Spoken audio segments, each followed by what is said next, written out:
একবার এক শিষ্য তার গুরুর কাছে যায় আর গুরুকে বলে, হে গুরুদেব, কর্ম কি আর কর্মের সিদ্ধান্তই বা কী? দয়া করে আপনি যদি আমায় এই বিষয়ে বিস্তারিতভাবে বলেন তাহলে খুব উপকৃত হতাম। গুরুদেব বলেন, কর্ম হলো আমাদের জীবনে বেঁচে থাকার এক পদ্ধতি, যাতে বাস্তবে আমরা নিজের সর্বোচ্চ সংস্করণ হয়ে উঠতে পারি আর নিজের ইচ্ছামতো ও সন্তুষ্টপূর্ণ জীবন কাটাতে পারি। আমাদের ভবিষ্যৎ আমাদের হাতের রেখার মধ্যে নয়, বরং বর্তমানে করা আমাদের চিন্তাভাবনা আর কর্মের উপর নির্ভর করে। যে কোনো মানুষ কোনো অবস্থাতেই কর্ম না করে থাকতে পারবে না। মানে আমরা সবসময় কিছু না কিছু কর্ম করেই চলেছি, কারণ আমরা 4টি পদ্ধতিতে কর্ম করি। প্রথম চিন্তাভাবনার দ্বারা, দ্বিতীয় শব্দের দ্বারা, তৃতীয় সেই ক্রিয়ার দ্বারা যা আমরা নিজেরা করি, আর চতুর্থ সেই ক্রিয়ার দ্বারা যা আমাদের নির্দেশে অন্যরা করে। মানে আমরা যা ভাবি, বলি, করি বা যা আমাদের জন্য ঘটিত হয় সেই সব কিছুই হলো কর্ম। মানে আমাদের উঠা, বসা, হাঁটাচলা করা, খাওয়া, কথা বলা, শোয়া, এই সব কিছুই কর্মের অন্তর্গত। সবার প্রথমে তুমি এটা বোঝো যে এই ব্রহ্মাণ্ডে যা কিছু রয়েছে সেই সব কিছুই একটি এনার্জি বা শক্তির রূপ, যার মধ্যে আমাদের চিন্তাভাবনাও রয়েছে, যা একটি গতিশীল শক্তি বা এনার্জি। যখন আমরা আমাদের চিন্তাভাবনা ও কার্যের মাধ্যমে নিজের এনার্জিকে এই ব্রহ্মাণ্ডে ছেড়ে দিই, তখন এই এনার্জি বা শক্তি নষ্ট হয় না, বরং এই এনার্জি কোনো না কোনো রূপে পুনরায় আমাদের কাছেই ফিরে আসে। যদি এই এনার্জি পজিটিভ হয় তাহলে তার পরিণাম পজিটিভ হবে, আর যদি এই এনার্জি নেগেটিভ হয় তাহলে তার পরিণামও নেগেটিভ হবে। তারপর গুরুদেব তার শিষ্যর দিকে গম্ভীরভাবে তাকিয়ে বলেন, জীবনে কর্মের সিদ্ধান্তকে মনে রাখলে তুমি তোমার চিন্তাভাবনা ও কার্যের প্রতি বেশি সচেতন থাকবে। সেই জন্য আজ আমি তোমাকে কর্মের 12টি সিদ্ধান্ত সম্পর্কে বলতে চলেছি, যা শোনার পর তুমি জানতে পারবে যে কর্মের সিদ্ধান্ত আসলে কাজ কিভাবে করে আর আমরা জীবনে ভালো কর্ম কিভাবে সৃষ্টি করতে পারি। তারপর গুরুদেব বলতে শুরু করলেন।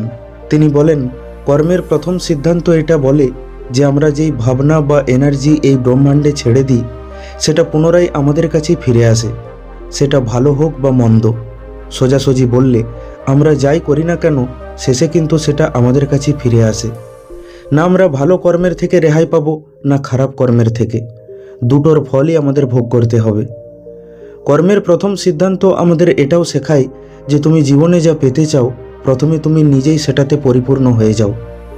যদি তুমি প্রেম পেতে চাও তাহলে প্রথমে তুমি নিজেই প্রেমে পরিপূর্ণ হয়ে ওঠো। যদি তুমি সম্মান চাও তাহলে প্রথমে তুমি অন্যকে সম্মান দাও।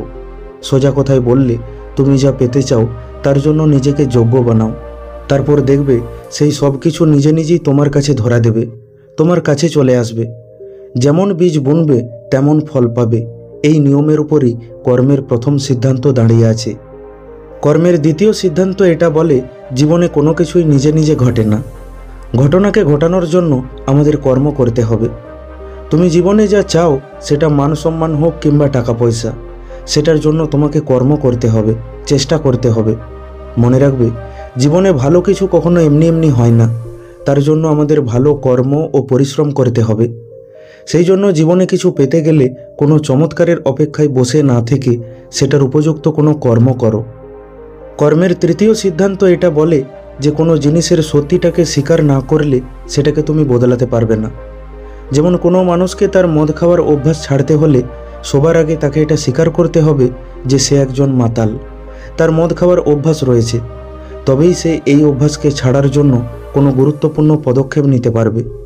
ঠিক সেরকমই জীবনের কিছু নিষ্ঠুর সত্যিকে আমাদের মেনে নিতে হবে, যেগুলোকে হাজার চেষ্টা করেও আমরা বদলাতে পারবো না। কারণ জীবনের সত্যিগুলোকে অস্বীকার করে কোনো লাভ নেই, আর এরকম করলে আমরা কেবল দুঃখ আর সমস্যাকে আমাদের জীবনে নিমন্ত্রণ করব মাত্র, আর কিছু না। তোমাকে এটা বুঝতে হবে যে সব কিছু তোমার ইচ্ছা অনুযায়ী হয়ে উঠবে এমন কোনো কথা নেই। তুমি সব কিছু নিয়ন্ত্রণ করতে পারবে না। এই সত্যিটাকে মেনে নিয়ে এগিয়ে যাওয়াই হলো তোমার আসল কর্ম, কেননা সেই সময় এর থেকে ভালো কোনো বিকল্প থাকে না। আর কর্মের এই নিয়ম আমাদের দৈনন্দিন জীবনের অধিকাংশ পরিস্থিতিতে প্রযোজ্য হয়ে থাকে। তারপর গুরুদেব বলেন, কর্মের চতুর্থ সিদ্ধান্ত এটা বলে যে জীবনে সফল হতে গেলে সময়ের সাথে নিজেদের পরিবর্তন করা একান্ত প্রয়োজন। পরিবর্তন সর্বদা নিজের থেকেই শুরু হয়, কারণ বাইরের পরিস্থিতি বা বাইরের মানুষকে বদলাতে যাওয়া মানে কেবল আর কেবল মূর্খামি করা। এতে কিছুই বদলাবে না। এটার চেষ্টা করা মানে আমাদের এনার্জি আর সময় নষ্ট করা। আমরা কেবল নিজেকেই বেটার বানাতে পারবো, এটাই আমাদের হাতে আছে। তাই জীবনে সফল হতে গেলে আমাদের নিজেকে পরিবর্তন করার জন্য সবসময় তৈরি থাকতে হবে। আর এটাই হলো জীবনে উন্নতি করার জন্য সবচেয়ে গুরুত্বপূর্ণ জিনিস।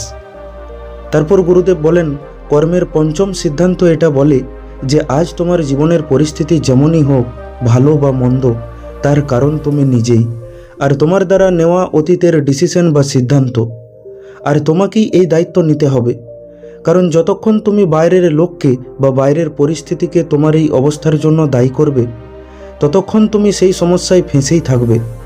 কারণ এই রকম দৃষ্টিভঙ্গি তোমাকে তোমার সমস্যার সমাধান খুঁজতে বাধা দেবে। তাই তোমার যে কোনো পরিস্থিতির দায়িত্ব তুমি নিজে নাও আর জীবনে এগিয়ে চলো। তারপর গুরুদেব বলেন, কর্মের ষষ্ঠ সিদ্ধান্ত এটা বলে যে আমাদের জীবন অতীত, বর্তমান আর ভবিষ্যৎ নিয়ে তৈরি হয়েছে। আর এই সব কিছু একে অপরের সাথে যুক্ত রয়েছে। আমরা কোনো কিছুকেই ছোট ভাবতে পারি না।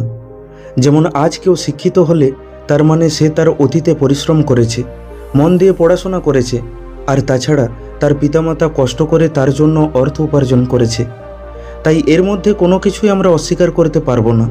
ঠিক তেমনি আমাদের জীবনেও সব কিছু একে অপরের সাথে জড়িয়ে রয়েছে। এমনও হতে পারে অতীতে শেখা কোনো কিছু আজ কাজে আসতে পারে, আবার আজ শেখা কোনো কিছু ভবিষ্যতে কাজে আসতে পারে। এই জন্য কখনো কিছু শেখার বা কোনো কাজ করার সুযোগ পেলে তা আমাদের নিঃসংকোচে শেখা বা করা উচিত। কারণ কোন জিনিস কখন কাজে লেগে যায় তা কেউ জানে না। তারপর গুরুদেব বলেন, কর্মের সপ্তম সিদ্ধান্ত এটা বলে যে একটি সময়ে কেবল একটি জিনিসের উপরই ধ্যান কেন্দ্রিত করা যায়। একসাথে অনেক কিছুর ওপর ধ্যান দিতে গেলে আমরা স্লো বা ধীর হয়ে পড়ব। একসাথে অনেক কিছুর ওপর মনোযোগ দিতে গেলে বেশিরভাগ ক্ষেত্রেই আমরা ব্যর্থ হয়ে যাব, যার ফলে আমাদেরকে নিরাশা ও নেগেটিভিটির মুখোমুখি হতে হবে, আর আমাদের আত্মবিশ্বাস ভেঙে যাবে। সেই জন্য কর্মের সপ্তম সিদ্ধান্ত এটা বলে যে একটি সময়ে কেবল একটি কাজের উপরই মনোযোগ দাও। তারপর গুরুদেব বলেন, কর্মের অষ্টম সিদ্ধান্ত এটা বলে যে তুমি এই দুনিয়াকে যেমন দেখতে চাও, প্রথমে তুমি সেটা করা শুরু করে দাও। যেমন তুমি দুনিয়ার থেকে শান্তি চাইলে প্রথমে নিজে শান্তি ছড়ানোর চেষ্টা করো। তুমি পরিষ্কার পরিচ্ছন্ন পরিবেশ চাইলে প্রথমে তুমি তোমার বাড়ির আশেপাশের জায়গা পরিষ্কার পরিচ্ছন্ন রাখো। তারপর গুরুদেব বলেন, কর্মের নবম সিদ্ধান্ত এটা বলে যে যদি তুমি জীবনে খুশি থাকতে চাও, তাহলে অতীতের জন্য আফসোস করা ছাড়ো আর ভবিষ্যতের জন্য চিন্তা করা বন্ধ করো। কেবল নিজের বর্তমানের উপর মনোযোগ দাও। যতক্ষণ তুমি অতীতের জন্য আফসোস আর ভবিষ্যতের জন্য চিন্তা করবে, ততক্ষণ তুমি খুশি ও শান্তিতে থাকতে পারবে না। তারপর গুরুদেব বলেন, কর্মের দশম সিদ্ধান্ত এটা বলে যে ইতিহাস বারবার তখনই ফিরে আসে যখন আমরা সেটার থেকে না শিখব, না নিজের রাস্তা বদলানোর চেষ্টা করব। একমাত্র তখনই আমরা একই ভুল বারবার করব। কোনো কাজকে বারবার একই পদ্ধতিতে করে আলাদা বা ভিন্ন ফলাফলের আশা করাটা সবচেয়ে বড় মূর্খামি। তাই নিজের আর অন্যের ভুল থেকে শিখো আর নিজের কাজ করার পদ্ধতিতে পরিবর্তন আনো। তারপর গুরুদেব বলেন, কর্মের 11তম সিদ্ধান্ত এটা বলে যে বড় পরিবর্তন আনতে সময় লাগে। সেই জন্য জীবনে বড় ফলাফল পেতে গেলে একটানা পরিশ্রম ও ধৈর্যের প্রয়োজন পড়ে। তাই বড় সফলতা পেতে গেলে আমাদের ধৈর্যশীল হতে হবে। তাড়াহুড়ো করে নির্ণয় নিলে বা কাজ করলে কখনো বড় সফলতা পাওয়া যায় না। তাই জীবনে আমাদের ধৈর্যের সাথে এগিয়ে যেতে হবে। সফলতার রাস্তায় ধৈর্য কতটা গুরুত্বপূর্ণ ভূমিকা পালন করে সেই নিয়ে আমরা অলরেডি একটি ভিডিও বানিয়েছি, আপনি চাইলে সেটা দেখতে পারেন, যার লিঙ্ক ডেসক্রিপশনে দেয়া আছে। তারপর গুরুদেব বলেন, কর্মের 12তম সিদ্ধান্ত হলো এই দুনিয়ার সমস্ত মানুষের মধ্যে কিছু না কিছু কোয়ালিটি আছে। প্রত্যেকেই প্রত্যেকের থেকে আলাদা, আর প্রত্যেকেই তার নিজের নিজের ট্যালেন্ট অনুযায়ী কর্ম করে চলেছে, নিজের নিজের দক্ষতা অনুযায়ী পরিশ্রম করেছে। সেই জন্য কখনো নিজেকে আর নিজের কর্মকে কারো থেকে ছোট ভেবো না। কারণ হতে পারে তুমি যেই কাজ করো সেটা কারো নজরে ছোট, কিন্তু আবার কারো নজরে সেটাই সব কিছু। সোজা কথায় বললে সর্বদা নিজের কাজে 100% দিয়ে চেষ্টা করবে। এটাই কর্মের 12তম সিদ্ধান্ত। এই বলে গুরুদেব চুপচাপ হয়ে গেলেন, আর সেই শিষ্যটিও কর্মের সম্বন্ধে সব কিছু পরিষ্কারভাবে বুঝতে পারল। তাই সে গুরুদেবকে এই জ্ঞানের জন্য ধন্যবাদ জানিয়ে সেখান থেকে ফিরে এলো। বন্ধু, আশা করি ভিডিওটি থেকে আপনি কিছু শিখতে পারলেন। ভিডিওটি কেমন লাগলো কমেন্ট করে অবশ্যই জানান। ভালো লাগলে লাইক করে দিন আর আপনজনের সাথে শেয়ার করে নিন। প্রতিনিয়ত এই রকম শিক্ষামূলক ভিডিও পেতে এখনই আমাদের ইউটিউব চ্যানেলটিকে সাবস্ক্রাইব করে নিন। খুব তাড়াতাড়ি ফিরে আসব অন্য একটি শিক্ষামূলক ভিডিও নিয়ে। ভালো থাকবেন। ধন্যবাদ।